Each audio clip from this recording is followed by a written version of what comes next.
Let's assume Salaar part 2 में देवा and वर्दा के बीच अगर हाथापाई चालू हो जाता है या युद्ध कह लो या वॉर जो भी कह लो, तो उस कॉम्बैट को कौन जीतेगा? मॉरली तुम बोलोगे कि देवा जीतेगा यानी सलार, क्योंकि वो हीरो है, उसको कौन बीट कर सकता है। लेकिन भाइयों जरा प्रैक्टिकली सोचो, देवा के पास कोई आर्मी नहीं है। वर्दा अगर देखेगा कि वो हारने वाला है तो उसके एक इशारे पे उसकी आर्मी देवा को गोलियों से छन्नी कर देगा। यस और नो? तो ये बोलना कॉम्प्लिकेटेड है कि ये कॉम्बैट आखिर तक कौन जीतेगा, लेकिन ये जरूर पता कर सकते हैं कि कौन किसको ज्यादा टक्कर देगा। बट उस कॉम्बैट को हम इंसानियत के तौर पे नहीं जांचेंगे कि ये दोनों दोस्त है तो आखिर तक हो सकता है एक दूसरे को माफ कर दे या जाने दे। No never. अगर कटप्पा के दिमाग से सोचोगे कि वचन दिया है तो निभाना पड़ेगा, जो भी हो, तो क्या दिखाई दे रहा है हमको, इसके टेक्निकल पॉइंट्स को एनालाइज करेंगे। सो पहले आते हैं वर्दा के ऊपर। वर्दा का पूरा नाम है वर्दा राजा मन्नार, राजा मन्नार का वारिस, शिव मन्नार का पोता। सो बेसिकली वर्दा खानसार के ताकतवर फैमिली से बिलोंग करता है, लेकिन उसे खानसार का असली ताकत मिला थ्रोन को हासिल करने के बाद। वोटिंग के थ्रू सीजफायर विड्रॉल के बाद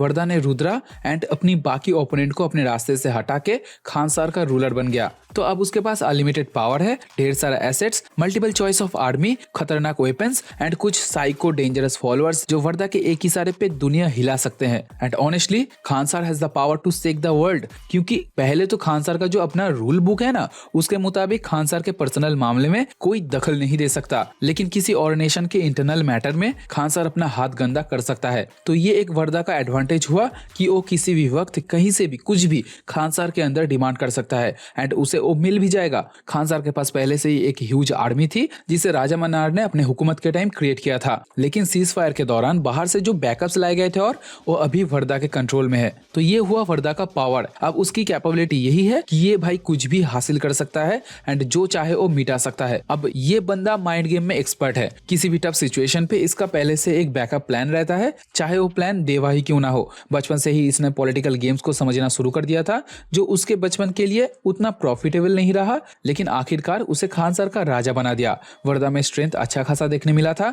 जहां वो अकेले ज़ॉम्बी लाइक म्यूटेटेड आर्मी से भिड़ गया था, वहां उसे किसी की मदद नहीं लेनी पड़ी। सो स्ट्रेंथ अच्छा खासा है। वर्दा में हार्डली कोई इमोशन होगा, किसी के साथ कोई अटैचमेंट नहीं है, कोई लव इंटरेस्ट नहीं। बचपन से ही नाजायज होने का दर्द उसे इमोशनली सेल्फिश बना दिया। वो अपने भाई बहन बाप किसी का सगा नहीं है, तो कोई बॉन्ड ऑफ अफेक्शन नहीं है उसमें। बट उसकी इंटेलिजेंस बाकी सब एबिलिटीज के मुकाबले थोड़ी कमजोर है। अपने आप को किसी भी हालात से बचाने के लिए जो ज्ञान चाहिए वो उसके पास नहीं है, इसीलिए हर वक्त वो किसी न किसी झमेले में फंस जाता है। अब देवा की बात करें तो उसका पूरा नाम है देवव्रता रायसार अलियस। उसकी पावर है उसकी फिजिकल स्ट्रेंथ। ये अकेले 1000 आदमियों से भिड़ सकता है, ब्रूटली अनस्टॉपेबली लोगों को मार सकता है, लेकिन उसके फेशियल एक्सप्रेशन में कोई चेंजेस नहीं आता।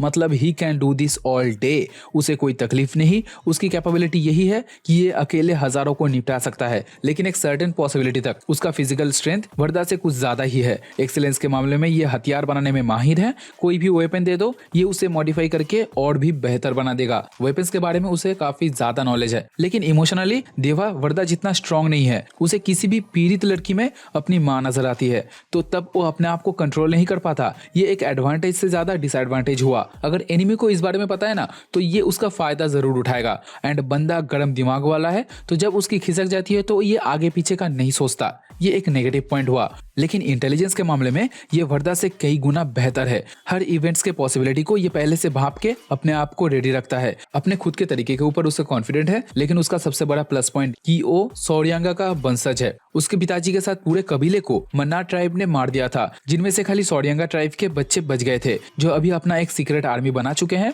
खानसार को टेक ओवर करने के लिए। एंड लॉजिकली देवा उस आर्मी का लीडर होगा, जिनका मेन मकसद है अभी मन्नार ट्राइब को खत्म करना। सो देखा जाए तो Deva and Varda are on the same page. तो क्या तुम डिसाइड कर सकते हो कि कौन ज्यादा टक्कर का निकलेगा? मेरा ओपिनियन जानने से पहले अपना ओपिनियन मुझे कमेंट कर देना। एज पर माई थॉट्स इस कॉम्बैट में वर्दा ज्यादा टक्कर का होगा, लेकिन अगर मौका मिल जाए तो देवा उसे मार देगा। बट और भी पॉसिबिलिटीज हो सकता है। तुम अपना ओपिनियन बताओ कि इन दोनों में क्या सिमिलरिटीज है। एंड मैंने अगर कुछ पॉइंट मिस कर दिया हो तो कमेंट कर देना उसे। वीडियो पसंद आए तो लाइक करते हुए जाना। एम करते हैं 10 लाइक का, बस 10 लाइक कर देना। बात करते हैं नेक्स्ट वीडियो में, तब तक टाटा बाय।